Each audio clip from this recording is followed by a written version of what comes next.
is Chicago's very own WGN News at 9. I didn't really get worried until I saw the smoke. And then when I saw the fire, I stopped talking and I started to pray.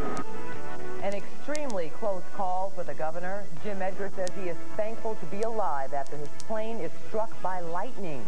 Good evening, I'm Allison Payne. And I'm Steve Sanders. Here's what's happening at 9 o'clock. Rough weather turns a routine flight into a nail-biter for the governor and 5 other passengers. The close call came on a flight from Springfield to Moline. There was a blinding flash of light, and then flames and smoke forced the governor's plane to make an emergency landing 30 miles west of Peoria. WGN's Randy Salerno joining us live now from Midway, where Governor Edgar is scheduled to fly back to Springfield in a few minutes. Randy? That's right, Stephen Allison. He's going to fly in this plane right behind me here back to Springfield tonight. The weather is much better, and that should calm his fears quite a bit. He says he is not afraid to fly, telling me that despite what happened in the air today, he has full faith in all of those that take part in determining whether they can fly in this sort of weather. He says he's not too eager to fly again in any sort of bad weather, but he has complete faith in the Department of Transportation regulations and those pilots that fly him around the state.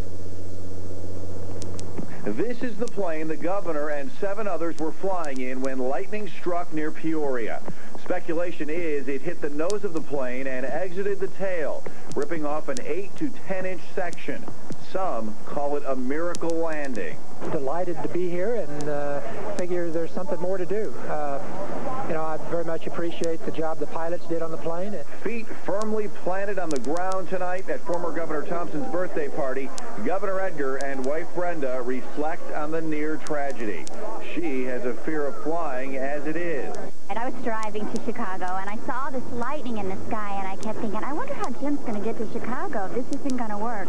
It almost didn't. Press Secretary Gary Mack describes the flash of lightning that sent flames shooting through the vents and oxygen masks dropping from the ceiling. It was just blinding. My eyes just, jumped out of my head practically for a split second, and I said an expletive deleted, basically. After the emergency landing in Peoria, the governor drove to a Chicago news conference on Stevenson Expressway funds.